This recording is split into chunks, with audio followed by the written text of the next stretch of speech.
병든 여자와는 더 이상 못 살겠어. 15년을 함께한 남편 김민수가 암에 걸린 아내 수진에게 이혼을 요구했습니다. 결혼 15주년 기념일에 평생 함께하자고 약속했던 그 남편이 아내가 가장 힘들 때 등을 돌린 거죠. 젊고 아름다운 비서와 바람을 피우며 아픈 아내를 버리고 새로운 삶을 시작한 민수. 하지만 운명의 장난일까요? 3년 후 민수 자신이 똑같은 암에 걸리게 됩니다. 새로운 여자는 바로 도망가고 혼자 남겨진 민수는 절망에 빠져 전 아내 수진을 찾아갑니다. 염치 없지만 나 좀 도와줘, 제발. 애원하는 민수에게 수진이 차갑게 던진 한마디는 무엇이었을까요? 그리고 이 두 사람의 마지막은 과연 어떻게 될까요? 인생의 가장 잔인한 역전극이 지금 시작됩니다. 영상 시청 전 구독과 좋아요 눌러주세요. 좋은 일이 생길 거예요. 서울 강남의 고급 레스토랑 창가 자리에서 한 남자가 정성스럽게 준비한 반지 상자를 꺼내고 있었습니다. 김민수는 45의 나이에도 여전히 수려한 외모를 자랑하는 건설회사 대표였죠. 그의 맞은편에 앉은 여자, 이수진은 42살이지만 고운 피부와 단아한 미소로 여전히 아름다웠습니다. 오늘은 두 사람의 결혼 15주년 기념일이었어요. 민수가 상자를 열자 다이아몬드가 박힌 반지가 촛불 아래에서 반짝였습니다. 자기야, 15년 전 그날처럼 다시 한번 약속하고 싶어. 평생 함께하자.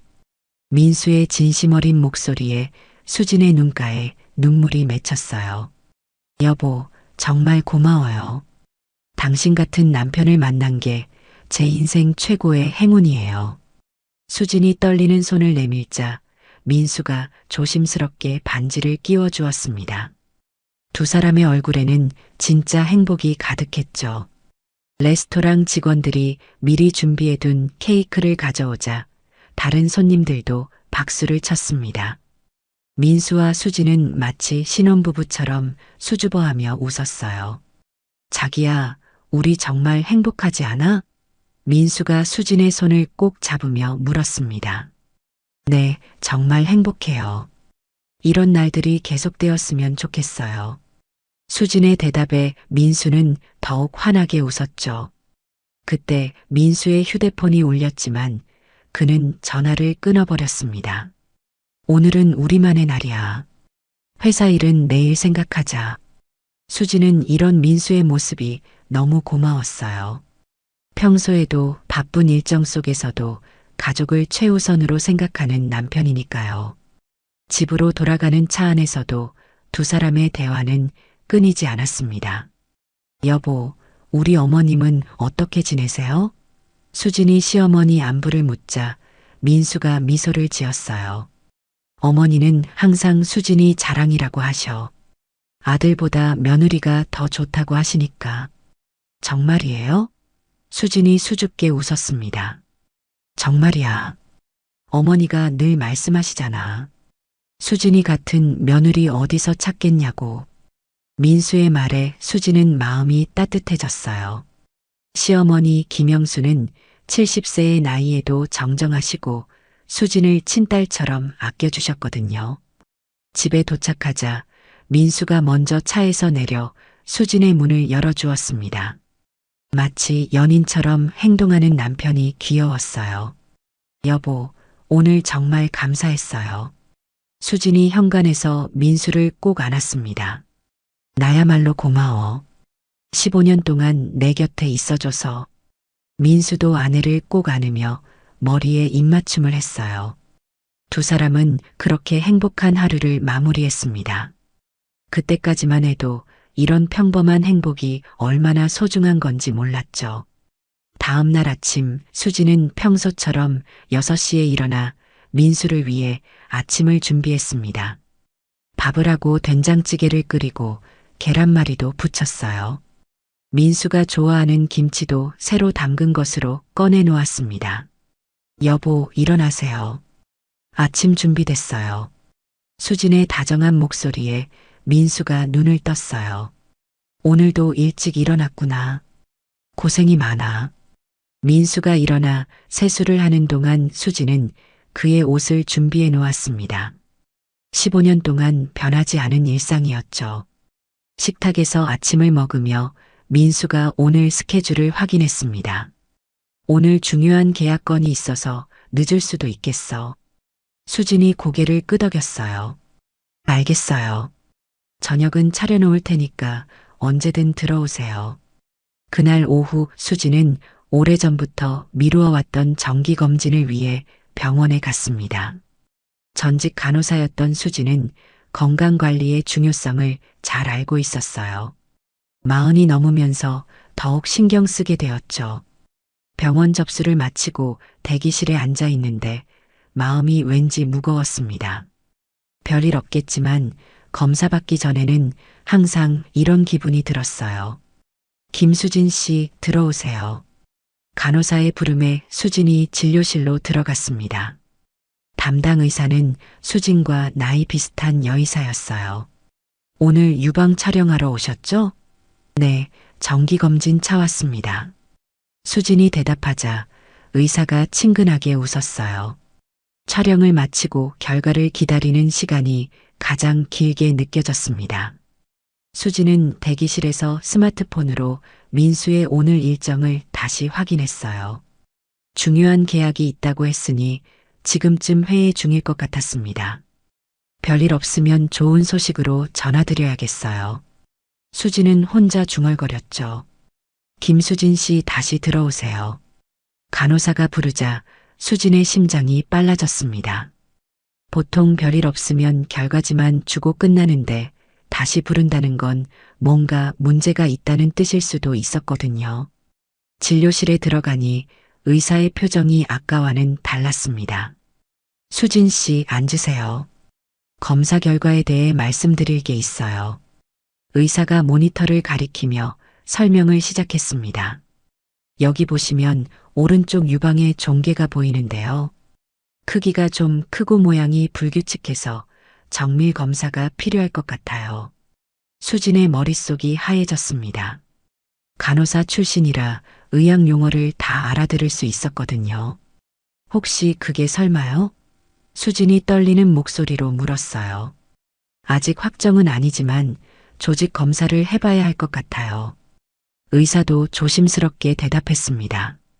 수진은 그 순간 세상이 무너지는 것 같았어요. 15년 동안 쌓아온 평범한 행복이 한순간에 흔들리는 느낌이었죠. 병원을 나서며 수진은 민수에게 전화를 걸어야 할지 고민했습니다. 중요한 계약이 있다고 했는데 이런 소식으로 방해하고 싶지 않았어요. 하지만 혼자 감당하기에는 너무 무거운 일이었죠. 떨리는 손으로 민수의 번호를 눌렀습니다. 여보세요? 민수의 목소리가 들렸어요. 여보, 저 지금 병원에 있는데요. 혹시 시간 되시면 와줄 수 있어요? 수진의 목소리에서 뭔가 이상함을 느낀 민수가 당황했습니다. 무슨 일이야? 다친 거야? 민수의 걱정스러운 목소리에 수진은 눈물이 났어요. 검사 결과가 좀 이상해서요. 자세한 건 직접 와서 들으셨으면 해요. 30분 후 병원 로비에서 민수가 나타났습니다. 수진이 의자에 앉아 멍하니 있는 모습을 보자 가슴이 철렁했어요. 자기야, 무슨 일이야? 민수가 수진 옆에 앉으며 손을 잡았습니다. 수진은 그제서야 눈물을 터뜨렸어요. 여보, 저 큰일 났나 봐요. 검사 결과가 안 좋대요. 민수가 수진을 꼭 안았습니다. 괜찮아. 뭐든 해결할 수 있어. 의사 선생님 만나보자. 진료실에서 의사가 민수에게도 같은 설명을 했습니다. 남편분이시죠? 지금 조직 검사가 필요한 상황이에요. 의사의 말에 민수의 얼굴이 굳어졌습니다. 혹시 그게 암일 가능성이 높은 건가요? 민수가 직접적으로 물었어요. 가능성은 있지만 검사해봐야 확실해요. 너무 걱정하지 마세요. 병원을 나서는 차 안은 무거운 침묵이 흘렀어요. 평소 같으면 라디오라도 틀었을 텐데 오늘은 그럴 기분이 아니었죠. 자기야, 괜찮을 거야. 민수가 운전하면서 수진의 손을 잡았습니다. 하지만 그의 목소리에도 확신이 없었어요. 수진은 창밖을 보며 생각했습니다. 어제까지만 해도 이렇게 행복했는데 하루 만에 모든 게 바뀔 수 있구나. 그때까지 당연하게 여겼던 건강과 행복이 얼마나 소중한 건지 깨달았죠. 집에 도착해서도 두 사람은 별말이 없었습니다. 수진이 저녁을 준비하려 했지만 민수가 말렸어요. 오늘은 내가 시켜 먹자. 넌 쉬어. 3일 후 조직 검사 결과가 나왔습니다. 수진과 민수는 함께 병원에 갔어요. 의사의 표정이 어두웠습니다. 유방암 2기로 진단됩니다. 하지만 조기 발견이니까 치료하면 완치 가능성이 높아요. 수진이 그 자리에서 주저앉을 뻔했습니다. 민수가 급히 수진을 붙잡았어요. 의사 선생님, 치료는 어떻게 해야 하나요? 민수가 침착하게 물었습니다. 먼저 수술을 하고 항암 치료를 받으셔야 해요. 기간은 대략 6개월 정도 걸릴 것 같습니다. 의사의 설명에 수진은 아무 말도 할 수 없었어요. 집으로 돌아오는 길에 민수가 먼저 입을 열었습니다. 자기야, 너무 걱정하지 마. 요즘 의학 기술이 발달해서 암도 충분히 치료 가능해. 수진이 고개를 끄덕였지만 마음은 무너져 있었어요. 여보, 제가 아프면 당신 회사 일에 지장 있을 텐데요. 괜찮아요? 수진이 걱정스럽게 물었습니다. 무슨 소리야? 일보다 내가 더 중요하지. 민수가 대답했지만 목소리에 확신이 부족했어요. 그날 밤부터 민수의 태도가 조금씩 변하기 시작했습니다. 평소보다 늦게 들어오고 집에서도 말이 없었어요. 수술 날짜가 잡혔습니다. 2주 후였어요. 그 사이 수진은 병원에서 각종 검사를 받아야 했습니다. 민수는 처음 며칠은 함께 따라왔지만 점점 혼자 가라고 했어요. 회사 일이 바빠서 못 가겠어. 알아서 다녀와. 민수의 차가운 말투에 수진은 상처를 받았습니다. 하지만 남편도 힘들 거라고 이해하려 애썼어요. 그러던 어느 날 민수 회사에 새로운 비서가 들어왔습니다. 송지혜는 28살의 아름다운 여성이었어요. 대학에서 경영학을 전공하고 영어도 유창했죠. 사장님, 오늘 스케줄 정리해드렸어요. 지혜가 민수의 사무실로 들어와 서류를 건넸습니다. 민수는 젊고 예쁜 비서를 보며 기분이 좋아졌어요. 수고했어요. 업무 파악은 다 됐나요? 네, 열심히 배우고 있습니다. 지혜의 밝은 미소에 민수는 마음이 편해졌습니다. 집에서는 아내의 어두운 표정만 봐야 했거든요. 그날부터 민수는 지혜와 대화하는 시간이 늘어났어요. 사장님, 많이 힘드시죠? 지혜가 조심스럽게 물었습니다. 집에 환자가 있으니까 스트레스가 좀 있지. 민수가 솔직하게 대답했어요. 제가 위로해 드릴게요. 지혜가 민수의 어깨에 손을 올렸습니다. 민수는 그 순간 가슴이 뛰었어요. 오랫동안 느끼지 못했던 설렘이었죠. 집에서는 병든 아내의 걱정스러운 표정만 봐야 했는데 지혜는 항상 밝고 아름다웠습니다. 그날 밤 민수는 평소보다 더 늦게 집에 들어왔어요. 술 냄새도 났습니다. 여보, 어디 다녀오셨어요? 수진이 걱정스럽게 물었습니다. 회사 사람들과 회식했어. 민수가 대충 대답하고 바로 방으로 들어갔어요. 수술날이 다가오자 수진은 더욱 불안해졌습니다. 여보, 수술날 함께 가주실 수 있죠? 수진이 애원하듯 물었어요. 그날 중요한 미팅이 있어서 안 될 것 같은데. 민수가 차갑게 대답했습니다. 수진은 충격을 받았어요. 15년 동안 함께 살면서 이렇게 매정한 민수는 처음 봤거든요. 알겠어요. 혼자 갈게요. 수진이 눈물을 참으며 말했습니다. 동생 미경이 수술날 함께 해주겠다고 했어요. 언니, 형부가 왜 이래? 뭔가 이상해. 미경이 걱정스럽게 말했습니다. 아마 스트레스 때문일 거야. 곧 괜찮아질 거야. 수진이 애써 웃으며 대답했어요. 수술은 성공적으로 끝났습니다. 마취에서 깨어난 수진이 제일 먼저 찾은 사람은 민수였어요. 하지만 병실에는 동생 미경만 있었습니다. 언니 깨어났구나. 어떻게 느껴져? 미경이 다정하게 물었어요. 형부는요? 수진이 약한 목소리로 물었습니다. 회사에 급한 일이 있다고 하더라. 나중에 온대. 미경이 거짓말을 했어요. 사실 민수는 지혜와 함께 있었거든요. 그날 밤에도 민수는 병원에 오지 않았습니다. 수지는 혼자 첫날 밤을 보내야 했어요. 다음 날 아침 민수가 병원에 나타났습니다. 어떻게 됐어? 수술 잘 끝났지? 민수가 무심하게 물었어요. 네, 의사 선생님이 잘 됐다고 하셨어요. 수진이 희망적으로 대답했습니다. 그럼 됐네. 나는 회사 가봐야겠어. 민수가 10분도 안 되어 병원을 떠났어요. 수지는 그 순간 남편의 마음이 자신에게서 멀어지고 있다는 걸 확실히 느꼈습니다. 하지만 아직은 치료에 집중해야 한다고 생각했어요. 퇴원 후 본격적인 항암 치료가 시작되었습니다. 머리카락이 빠지기 시작했어요. 항암 치료가 시작된 지 한 달이 지났습니다. 수진의 머리카락은 거의 다 빠져서 가발을 써야 했어요. 거울을 볼 때마다 낯선 자신의 모습에 놀랐습니다. 그래도 민수 앞에서는 밝은 모습을 보이려고 애썼어요. 여보, 저녁 뭐 드시고 싶어요? 수진이 가발을 쓰고 부엌에서 물었습니다. 민수는 TV만 보고 있었어요. 아무거나. 짧은 대답이었습니다.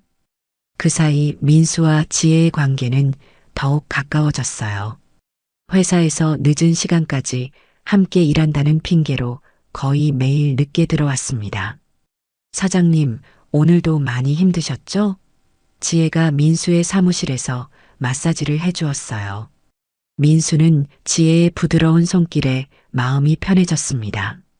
집에만 가면 병든 아내의 힘없는 모습을 봐야 했거든요. 지혜야, 너 때문에 요즘 버틸 수 있는 것 같아. 민수가 지혜의 손을 잡았어요. 저도 사장님 때문에 행복해요. 지혜가 민수를 바라보며 말했습니다. 그날 밤 두 사람은 선을 넘었어요. 호텔에서 하룻밤을 보낸 겁니다. 민수는 오랫동안 느끼지 못했던 자유로움을 만끽했어요. 다음 날 새벽에 집에 들어온 민수를 수진이 기다리고 있었습니다. 여보, 어디 계셨어요? 연락도 안 받으시고. 수진이 걱정스럽게 물었어요. 회사에서 밤새 일했어. 무슨 상관이야? 민수가 짜증스럽게 대답했습니다. 수진은 뭔가 이상함을 느꼈지만 추궁하지 않았어요. 남편도 힘들 텐데 자신 때문에 스트레스 받는 게 미안했거든요. 알겠어요. 들어가서 쉬세요. 수진이 조용히 말했습니다. 그날부터 민수의 귀가는 더욱 늦어졌어요. 어느 날 수진이 항암 치료를 받고 집으로 돌아오는 길에 심한 어지럼증을 느꼈습니다. 길에서 쓰러질 뻔했지만 겨우 참고 집에 도착했어요. 하지만 현관문을 열자마자 정신을 잃었습니다. 동네 아주머니가 발견해서 119에 신고했어요. 응급실로 실려간 수지는 탈수와 영양실조 진단을 받았습니다. 병원에서 민수에게 연락했지만 전화를 받지 않았어요. 그때 민수는 지혜와 함께 회식을 하고 있었습니다. 1시간 후에야 병원 연락을 확인한 민수가 짜증스럽게 병원으로 왔어요. 뭔 일이야? 또 뭔 일이 생긴 거야? 민수가 응급실에 들어서며 짜증스럽게 말했습니다. 수지는 산소 마스크를 쓰고 누워 있었어요. 의사가 민수에게 설명했습니다.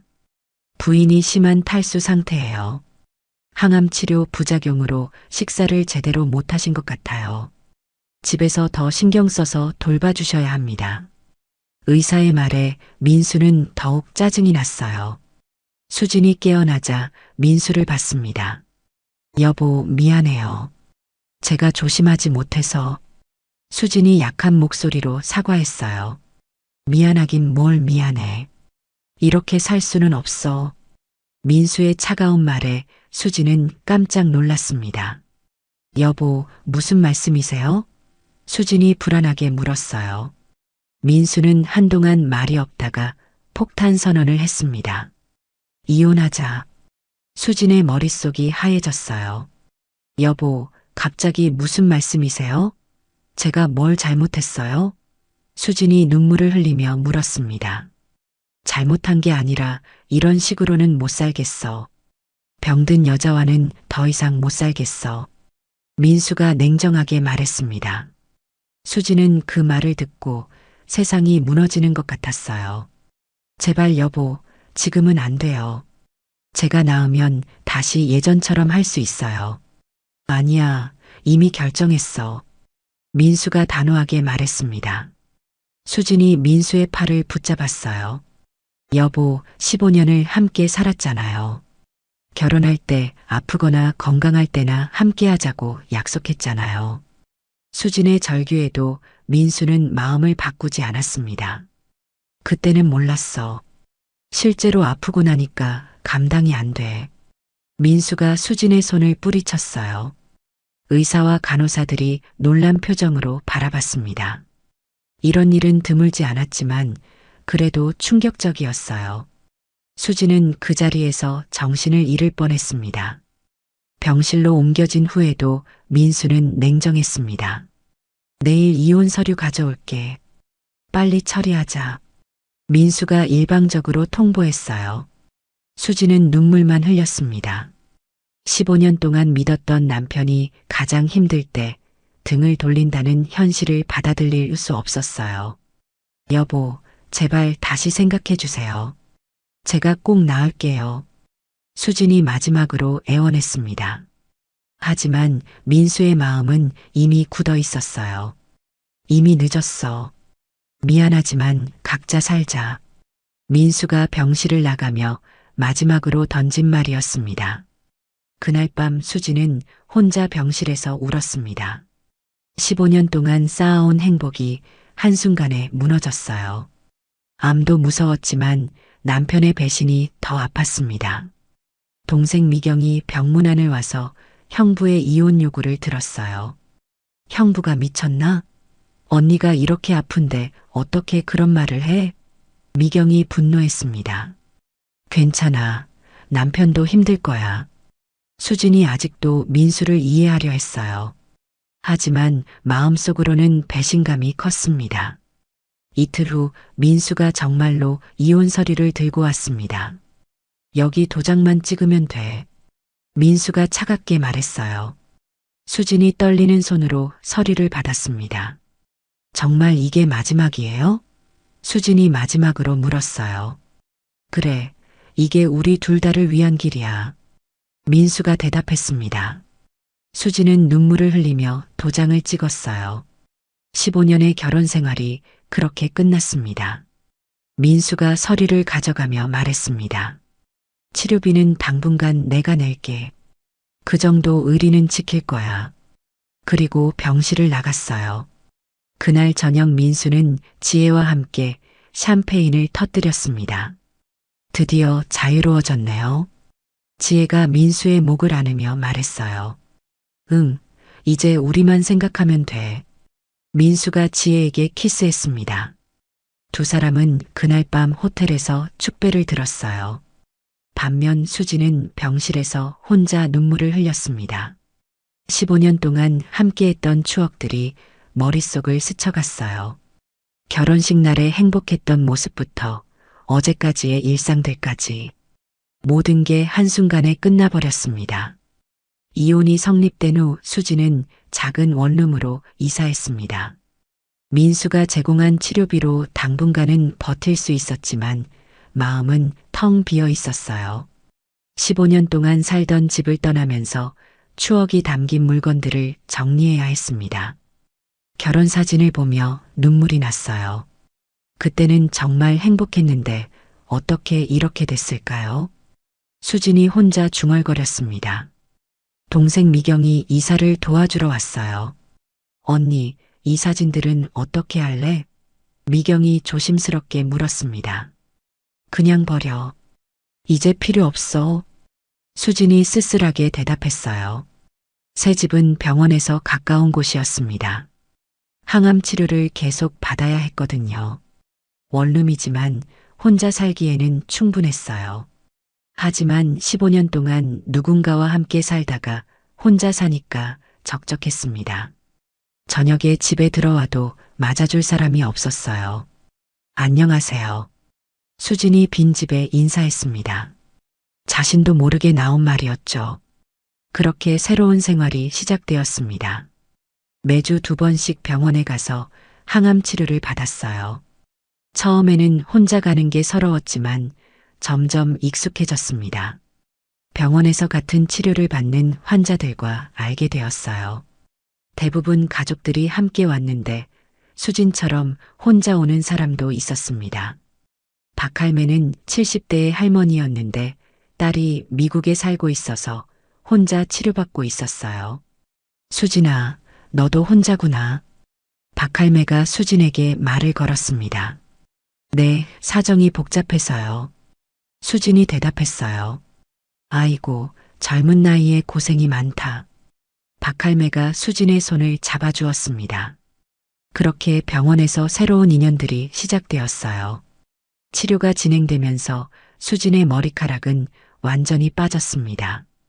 가발을 써도 어색했어요. 거울을 볼 때마다 낯선 자신의 모습에 놀랐습니다. 하지만 점점 받아들이게 되었어요. 이것도 치료 과정의 일부라고 생각했습니다. 담당 의사인 이정호 선생님은 항상 희망적으로 말해주었어요. 수진 씨, 치료 경과가 아주 좋아요. 이대로 가면 완치 가능성이 높습니다. 정말요? 수진이 희망에 찬 목소리로 물었어요. 네, 포기하지 마세요. 당신은 정말 강한 분이에요. 경제적인 부담도 컸습니다. 민수가 주는 치료비만으로는 생활하기 어려웠어요. 수지는 집에서 할 수 있는 부업을 찾기 시작했습니다. 온라인으로 번역 일을 받아서 했어요.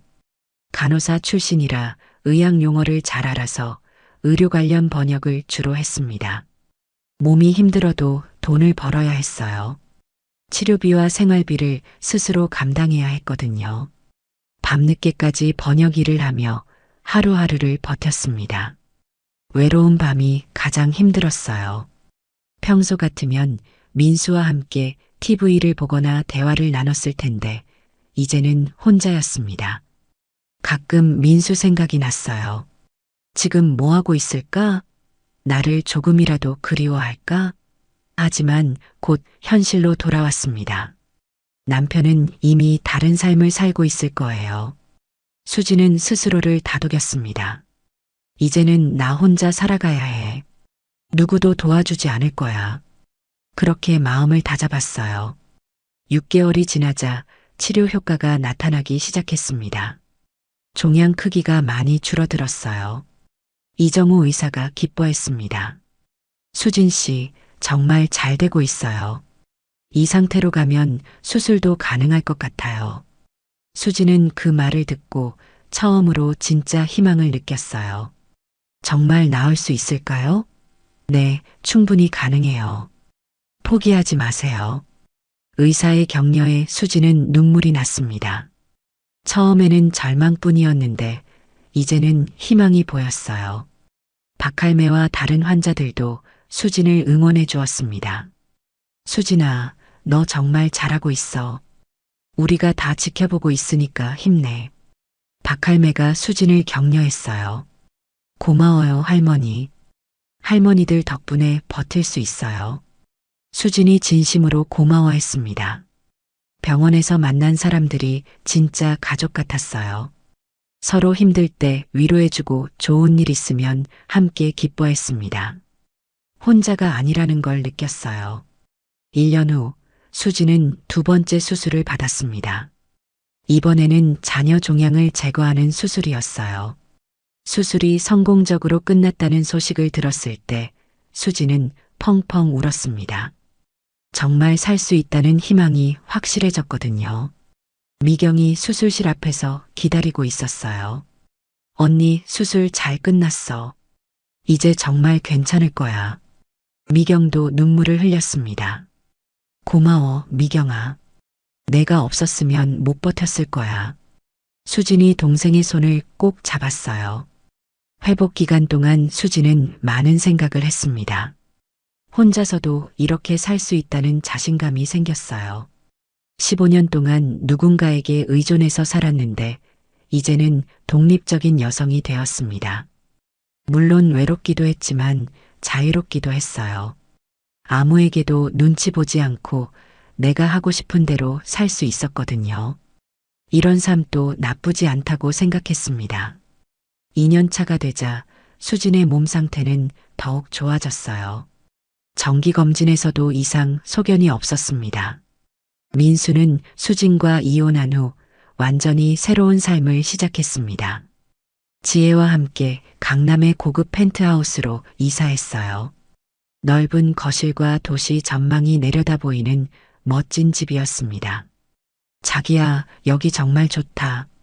지혜가 발코니에서 야경을 보며 감탄했어요. 마음에 들어? 더 좋은 데로 이사할 수도 있어. 민수가 지혜를 뒤에서 안으며 말했습니다. 15년 동안 수진과 살던 집은 이미 팔았어요. 과거의 흔적을 모두 지우고 싶었거든요. 새로운 시작이야. 민수가 혼자 중얼거렸습니다. 회사 사업도 승승장구했습니다. 지혜가 민수의 비서가 되면서 일의 효율성이 높아졌어요. 똑똑하고 아름다운 지혜 덕분에 거래처에서도 좋은 반응을 보였습니다. 민수 사장님, 비서분이 정말 훌륭하시네요. 사업 파트너 최 사장이 칭찬했어요. 능력 있는 사람과 함께 일하니까 더 좋아요. 민수가 자랑스럽게 대답했습니다. 지혜는 영어도 유창해서 외국 바이어들과의 미팅에서도 큰 도움이 되었어요. 사장님 덕분에 저도 많이 배우고 있어요. 지혜가 민수에게 감사의 말을 전했습니다. 주말에는 지혜와 함께 여행을 다녔어요. 하와이, 일본, 유럽까지 다양한 곳을 여행했습니다.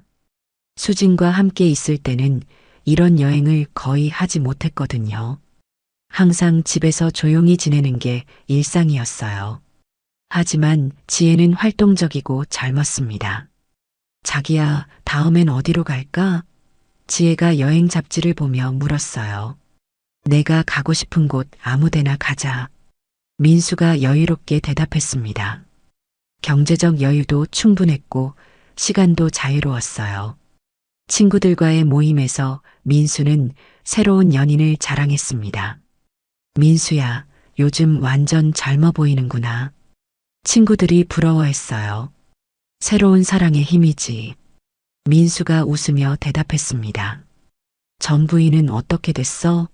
친구 중 한 명이 물었어요. 전 부인? 그런 사람 있었나? 민수가 농담조로 말했습니다. 친구들은 웃었지만 속으로는 조금 이상하게 생각했어요. 15년 동안 함께 살던 아내를 그렇게 쉽게 잊을 수 있나 싶었거든요. 하지만 민수는 정말로 과거를 지우려고 애썼습니다. 지혜와의 관계는 나날이 깊어졌어요.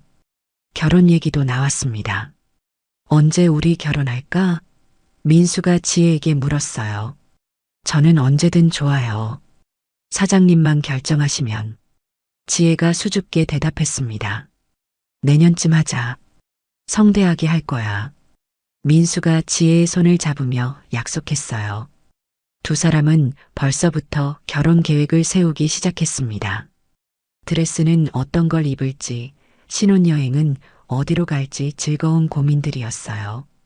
한편 수지는 완전히 다른 삶을 살고 있었습니다. 2년차 정기검진에서 완치 판정을 받았어요.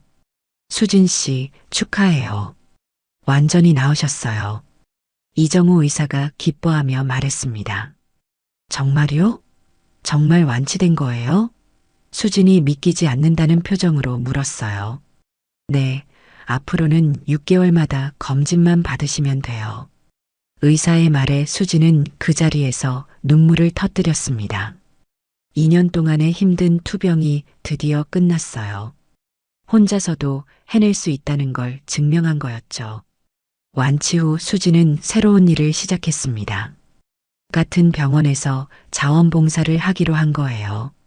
자신과 같은 처지의 환자들을 도와주고 싶었습니다. 처음 자원봉사를 나간 날, 새로 진단받은 환자분이 절망에 빠져 있었어요. 저는 이제 끝인가 봐요. 가족들한테도 짐만 될 거고. 그 환자가 눈물을 흘렸습니다. 아니에요. 저도 이 길을 걸어왔어요. 충분히 나을 수 있어요. 수진이 따뜻하게 위로했습니다. 정말요? 완치되신 거예요? 그렇다면 저도 할 수 있을까요? 그래요. 포기하지 마세요. 저도 혼자서 이겨냈거든요. 자원봉사를 하면서 수진은 새로운 보람을 찾았습니다. 자신의 경험이 다른 사람들에게 도움이 된다는 게 기뻤어요. 환자들은 수진을 언니, 선생님이라고 부르며 따랐습니다. 수진 선생님 덕분에 희망을 갖게 됐어요. 한 환자가 고마워했어요. 제가 받은 도움을 다시 나누는 거예요. 당연한 일이죠. 수진이 미소 지으며 대답했습니다. 그렇게 수진은 새로운 삶의 의미를 찾았어요. 3년이 지났습니다. 민수는 지혜와 결혼 준비를 하고 있었어요. 웨딩드레스도 맞추고 예식장도 예약했습니다. 드디어 새 출발이네. 민수가 거울을 보며 혼자 말했습니다. 과거는 완전히 잊었다고 생각했어요. 수진이라는 사람은 애초에 존재하지 않았던 것처럼 지냈습니다. 친구들도 더 이상 전 부인 얘기를 하지 않았어요. 모든 게 순조로워 보였습니다. 사업도 잘 되고 사랑하는 여자와 결혼도 앞두고 있었거든요. 수진도 안정된 생활을 하고 있었습니다. 자원봉사 활동이 인정받아서 병원에서 정식 상담사로 일하게 되었어요.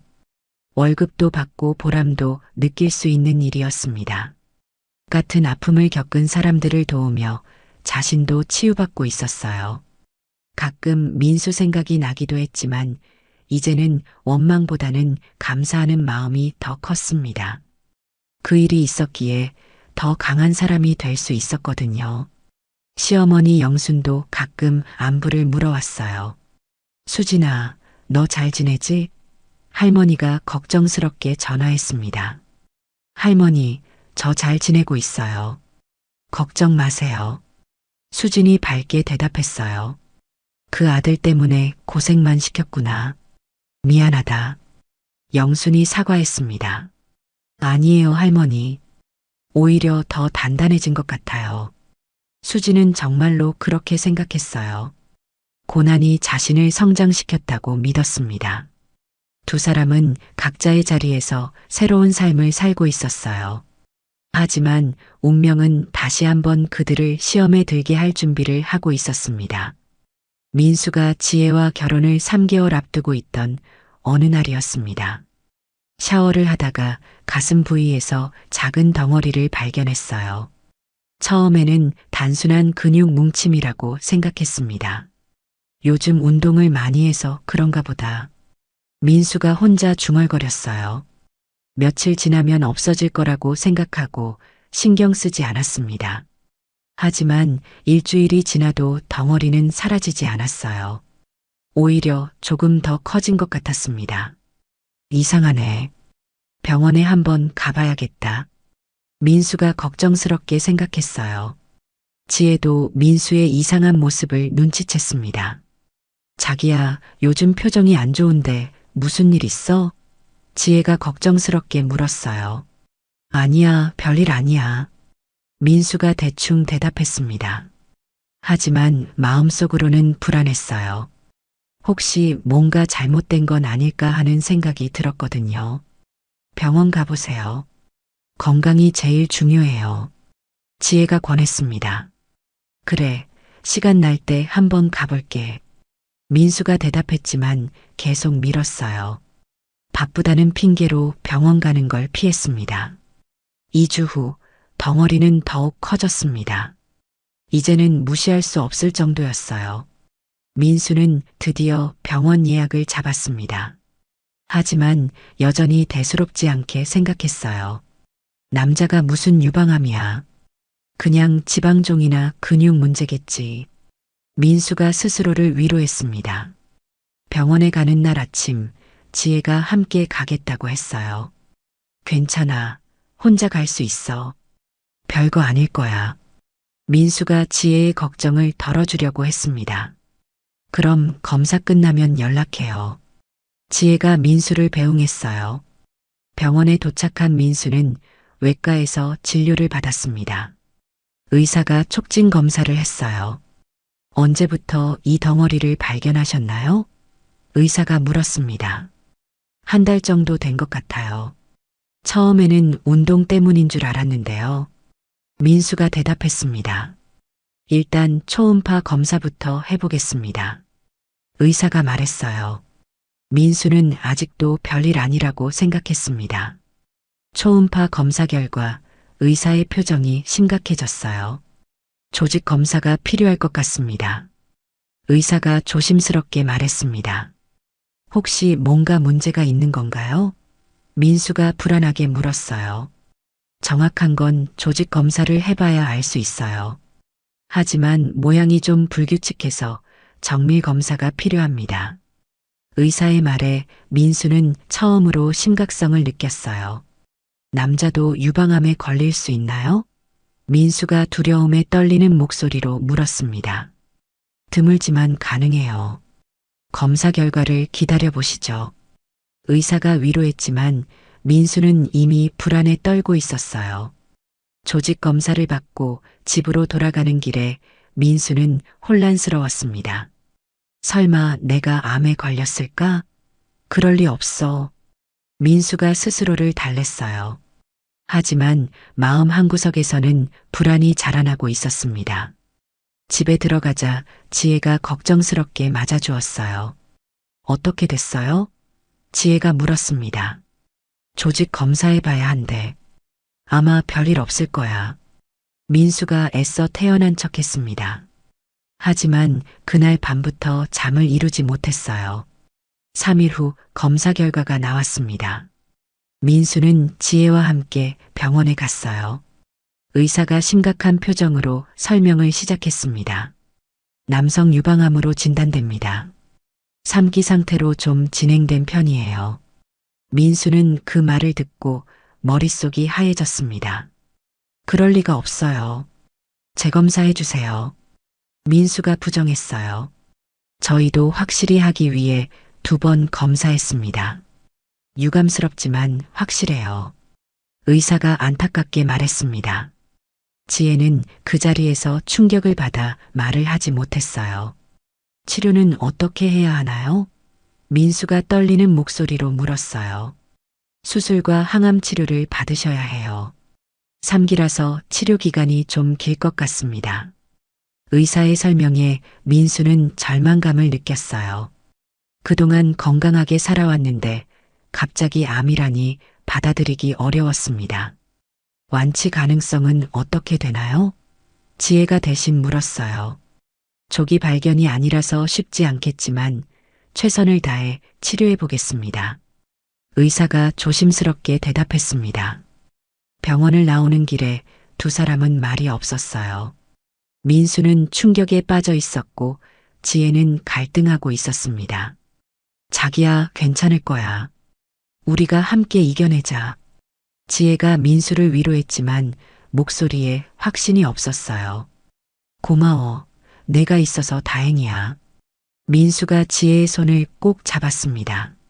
하지만 지혜의 마음은 이미 흔들리고 있었어요. 젊은 나이에 암 환자의 아내가 되고 싶지 않았거든요. 그날 밤 지혜는 친구들과 만났습니다. 어떡하지? 결혼을 앞두고 이런 일이 생기다니. 지혜가 친구들에게 고민을 털어놓았어요.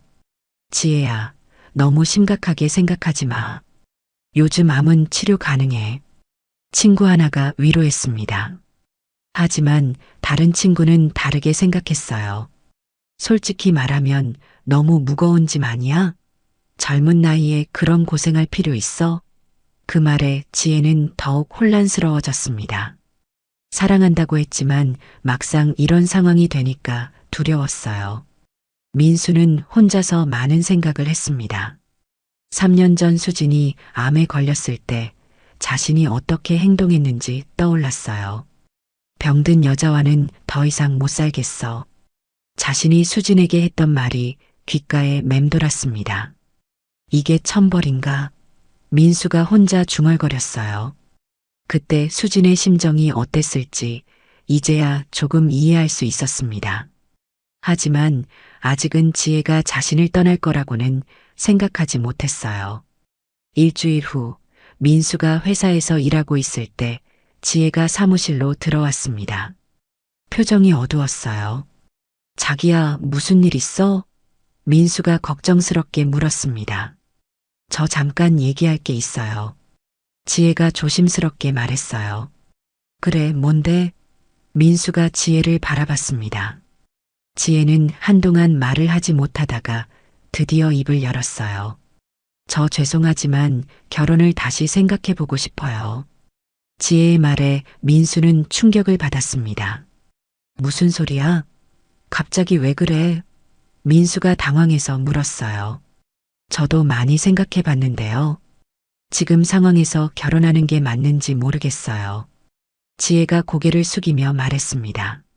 내가 아프다고 그러는 거야? 민수가 믿을 수 없다는 표정으로 물었어요. 그런 게 아니라 저도 아직 젊고 꿈이 있잖아요. 지혜가 변명했습니다. 하지만 민수는 이미 알고 있었어요. 지혜도 3년 전에 자신과 똑같은 생각을 하고 있다는 걸 말이에요. 지혜가 떠난 후 민수는 완전히 혼자가 되었습니다. 펜트하우스는 갑자기 너무 넓고 쓸쓸해졌어요. 치료는 계속 받아야 했는데 혼자서 감당하기 어려웠습니다. 항암 치료를 받으면서 머리카락이 빠지기 시작했어요. 거울을 볼 때마다 초라해진 자신의 모습에 절망했습니다. 3년 전 수진이 겪었던 고통을 이제야 이해할 수 있었어요. 그때 내가 얼마나 잔인했는지 깨달았습니다. 민수가 혼자 중얼거렸어요. 친구들도 하나둘 연락이 끊어졌습니다. 처음에는 문병도 오고 안부도 물었지만 시간이 지나면서 점점 멀어졌어요. 아픈 사람과 함께 있는 게 부담스러웠나 봅니다. 민수는 그제서야 세상의 냉정함을 느꼈어요. 건강할 때는 모든 사람이 좋게 대해주지만 아프면 달라진다는 걸 배웠습니다. 수지는 이런 외로움을 어떻게 견뎠을까? 민수가 생각했어요. 치료비도 만만치 않았습니다. 회사 경영도 제대로 하지 못해서 수입이 줄어들었어요. 병원비와 생활비를 감당하기 어려워졌습니다. 3년 전까지만 해도 돈 걱정은 해본 적이 없었는데 이제는 매일이 경제적 부담이었어요. 지혜가 떠나면서 남긴 편지를 다시 읽어봤습니다. 건강한 사람과 새 출발하고 싶어요. 이 말이 가슴에 깊이 박혔어요. 자신이 수진에게 했던 말과 똑같았거든요. 6개월이 지나자 민수는 더욱 야위어졌습니다. 항암 치료 부작용으로 식욕도 없고 기력도 떨어졌어요. 회사 일도 제대로 할 수 없어서 직원들에게 미안했습니다. 사장님, 좀 쉬시는 게 어떨까요? 직원 하나가 걱정스럽게 말했어요. 괜찮아, 이래야 살지. 민수가 억지로 버텼습니다. 하지만 몸은 정직했어요. 점점 더 악화되고 있었습니다. 그러던 어느 날 민수는 수진을 찾아야겠다고 생각했습니다. 다른 사람들은 모두 떠났지만 수진이라면 자신을 도와줄 수도 있을 거라고 생각했어요. 같은 병을 겪었으니까 이해해 줄 거라고 막연히 기대했습니다. 하지만 수진이 어디 살고 있는지 몰랐어요. 3년 동안 완전히 연락을 끊었거든요. 동생 미경에게도 연락해봤지만 받지 않았습니다. 수진의 소재를 알아내기 위해 사람을 고용해야 했어요. 일주일 후 수진이 같은 병원에서 상담사로 일하고 있다는 소식을 들었습니다. 자원봉사에서 시작해서 정식 직원이 되었다고 했어요. 민수는 복잡한 심정이었습니다. 자신 때문에 고생했던 수진이 이제는 다른 사람들을 도와주고 있다니요. 부끄러우면서도 절실했어요. 다른 방법이 없었거든요. 민수는 병원으로 수진을 찾아가기로 결심했습니다. 병원 안병동에 도착한 민수는 수진을 찾아 헤맸습니다. 3년 만에 보는 아내는 많이 달라져 있었어요. 머리카락도 다시 자라나서 예전보다 더 아름다워 보였습니다. 환자들과 대화하며 밝게 웃는 모습이 인상적이었어요. 반면 민수는 초라한 모습이었습니다. 야윈 얼굴에 모자로 대머리를 가리고 있었어요. 수진이 민수를 발견했을 때 잠시 놀란 표정을 지었습니다. 수진이? 민수가 조심스럽게 불렀어요. 수진은 한동안 민수를 바라보다가 냉정한 목소리로 대답했습니다. 왜 여기 오셨어요? 민수는 그 차가운 반응에 마음이 아팠어요. 3년 전 자신이 수진에게 했던 행동들이 떠올랐습니다. 나 좀 도와줘. 민수가 절망적인 목소리로 말했어요. 도움이요? 무슨 도움 말씀이세요? 수진이 의아하게 물었습니다. 나도 아팠어. 너와 같은 병이야. 민수가 고백했습니다. 수진은 잠시 놀란 표정을 지었지만 곧 차가워졌어요. 그래서 저를 찾아온 거군요. 수진이 냉정하게 말했습니다. 제발 도와줘. 다른 사람들은 다 떠났어. 너밖에 없어. 민수가 애원했어요. 하지만 수진의 표정은 변하지 않았습니다. 병든 사람과는 살 수 없다던 분 말씀이죠? 수진이 3년 전 민수의 말을 그대로 돌려줬어요. 민수는 그 말을 들으며 가슴이 찢어지는 것 같았습니다. 그때는 내가 잘못했어. 미안해. 민수가 눈물을 흘리며 사과했어요. 미안하다고 모든 게 해결되나요? 수진이 차갑게 반문했습니다. 기억나세요? 3년 전 응급실에서 저에게 이혼하자던 그 말. 수진의 말에 민수는 할 말이 없었어요. 모든 게 자신이 저지른 일이었거든요. 정말 미안해. 용서해줘. 민수가 무릎을 꿇을 듯이 애원했습니다. 하지만 수진은 돌아서기 시작했어요. 기다려, 제발. 민수가 수진의 팔을 붙잡았습니다. 수진이 민수의 손을 뿌리치며 말했어요. 15년을 함께 살면서 가장 힘들 때 저를 버린 분이 이제 와서 도움을 청하시는 건가요? 민수는 그 말을 들으며 자신의 죄악이 얼마나 큰지 깨달았습니다. 나도 이제 알겠어. 그때 내가 얼마나 힘들었는지. 민수가 진심으로 고백했어요. 알긴 뭘 알아요? 혼자서 항암 치료 받아보셨어요? 가족도 친구도 없이 죽음의 공포와 싸워보셨어요? 수진의 냉정한 반응에 민수는 더욱 절망했습니다. 제발 한 번만 기회를 줘. 정말 잘못했어. 민수가 마지막으로 애원했어요. 하지만 수진은 이미 마음을 정했습니다. 죄송하지만 도와드릴 수 없어요. 당신도 혼자 해보세요. 제가 그랬던 것처럼요. 수진이 단호하게 말하고 돌아섰어요. 민수는 그 자리에 주저앉아 울었습니다. 모든 사람들이 자신을 외면하는 현실이 너무 처절했어요. 병원 복도에서 무릎을 꿇고 우는 민수를 사람들이 이상하게 바라봤습니다. 하지만 아무도 도와주지 않았어요. 민수는 그제서야 완전히 혼자라는 걸 실감했습니다. 수진도 자신을 용서하지 않을 거라는 걸 확실히 알았어요. 3년 전 자신의 행동이 얼마나 잔인했는지 뼈저리게 느꼈습니다. 집으로 돌아가는 길에 민수는 절망에 빠져 있었어요. 이제 정말 아무도 없었습니다. 그날 밤 민수는 혼자 술을 마셨습니다. 항암 치료 중이라 술을 마시면 안 되는데도 마셨어요. 모든 게 포기하고 싶었거든요. 수진아, 미안해. 정말 미안해. 민수가 혼자 중얼거렸습니다. 하지만 이미 늦었다는 걸 알고 있었어요. 돌이킬 수 없는 강을 건너버린 거였습니다. 그날부터 민수는 완전히 혼자서 투병해야 했어요. 세상에서 가장 외로운 사람이 된 기분이었습니다.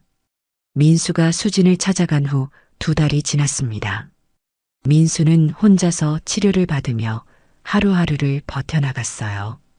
친구들은 모두 연락이 끊어졌고 지혜도 다시는 나타나지 않았습니다.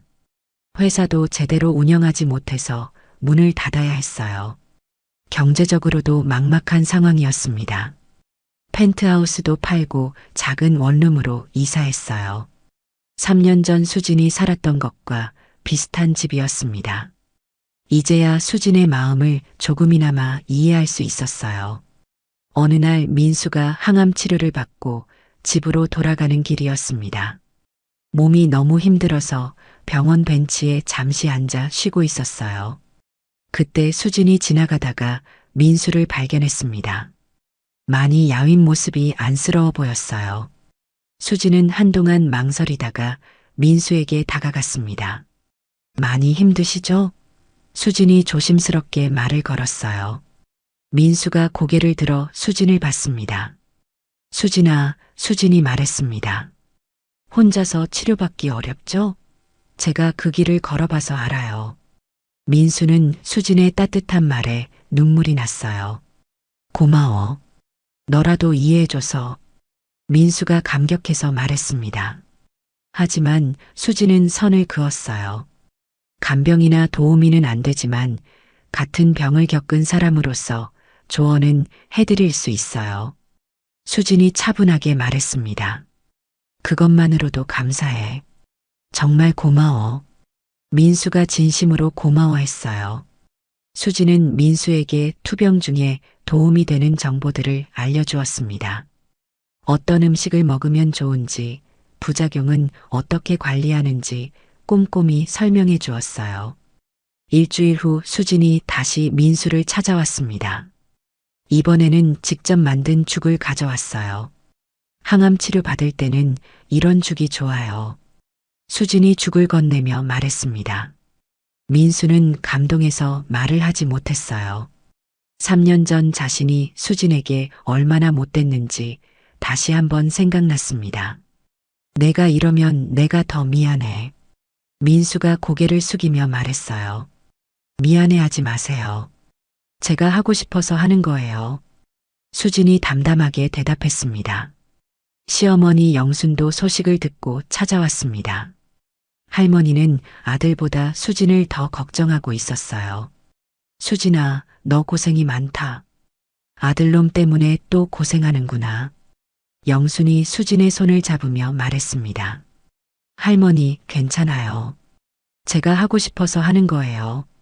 수진이 웃으며 대답했어요. 너는 정말 착하다. 우리 아들은 너를 받을 자격이 없어. 영순이 눈물을 흘렸습니다. 민수는 어머니와 전 아내의 대화를 들으며 더욱 부끄러웠어요. 치료가 진행되면서 민수는 점점 회복되기 시작했습니다. 수진의 도움과 조언 덕분이었어요. 무엇보다 혼자가 아니라는 안도감이 컸습니다. 수진이 가끔 병문안을 와서 이야기 상대가 되어 주었거든요. 수진아, 정말 고마워. 너 없었으면 못 버텼을 거야. 민수가 진심으로 감사를 표했습니다. 저도 이런 일을 통해서 배워요. 용서가 뭔지 알게 되었거든요. 수진이 조용히 말했어요. 6개월 후 민수의 상태는 많이 호전되었습니다. 의사도 놀랄 정도로 회복이 빨랐어요. 무엇보다 정신적인 지지가 큰 도움이 되었다고 했습니다. 민수 씨, 정말 잘 회복되고 있어요. 계속 이런 상태로 가시면 완치도 가능할 것 같아요. 의사가 희망적으로 말했습니다. 민수는 그 말을 듣고 수진에게 더욱 감사했어요. 내가 도와준 덕분이야. 정말 고마워. 민수가 수진에게 말했습니다. 민수는 자신의 경험을 바탕으로 남성 암 환자들을 위한 자원봉사를 시작했어요. 수진처럼 다른 환자들을 도와주고 싶었습니다. 처음에는 서툴렀지만 점점 능숙해졌어요. 같은 경험을 한 사람의 조언이 환자들에게 큰 힘이 되었습니다. 수진과 민수는 같은 병원에서 각각 자원봉사를 하게 되었어요. 서로 다른 영역에서 환자들을 도왔습니다. 어느 날 이정호 의사가 두 사람을 보며 말했습니다. 두 분이 정말 많이 성장하셨네요. 특히 민수 씨는 완전히 다른 사람이 된 것 같아요. 의사의 말에 민수는 부끄러웠어요. 3년 전에 제가 너무 어리석었어요. 이제야 진짜 어른이 된 것 같습니다. 민수가 솔직하게 말했습니다. 고난이 사람을 성장시키는 것 같아요. 수진도 덧붙였어요. 1년 후 민수는 완치 판정을 받았습니다. 수진과 함께 기뻐했어요. 하지만 두 사람 사이에는 여전히 선이 그어져 있었습니다. 부부로 돌아가지는 않았지만 서로를 이해하고 존중하는 사이가 되었어요. 민수는 수진에게 마지막으로 말했습니다. 용서해줘서 고마워. 내 덕분에 새로운 사람이 될 수 있었어. 저도 배웠어요. 용서는 상대를 위한 게 아니라 자신을 위한 거라는 걸요. 수진이 미소 지으며 대답했습니다. 두 사람은 각자의 길을 걸어가기 시작했어요.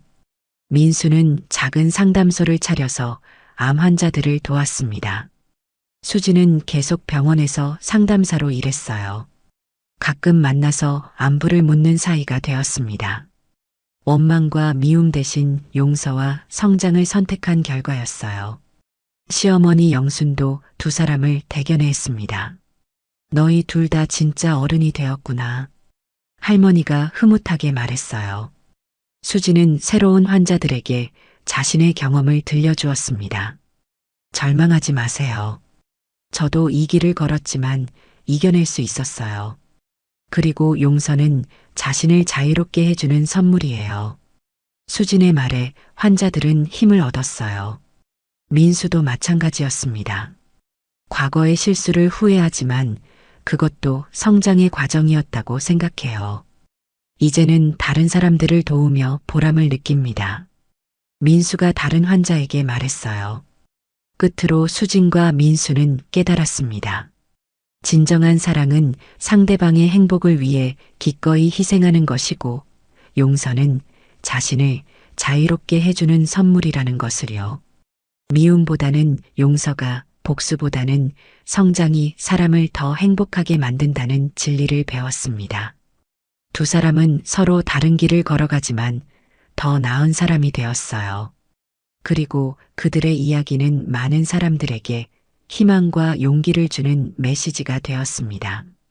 오늘 이야기가 좋으셨다면 구독과 댓글, 알람 설정 잊지 마시고 소중한 댓글 하나가 정말 큰 힘이 됩니다. 시청해 주셔서 진심으로 감사드립니다.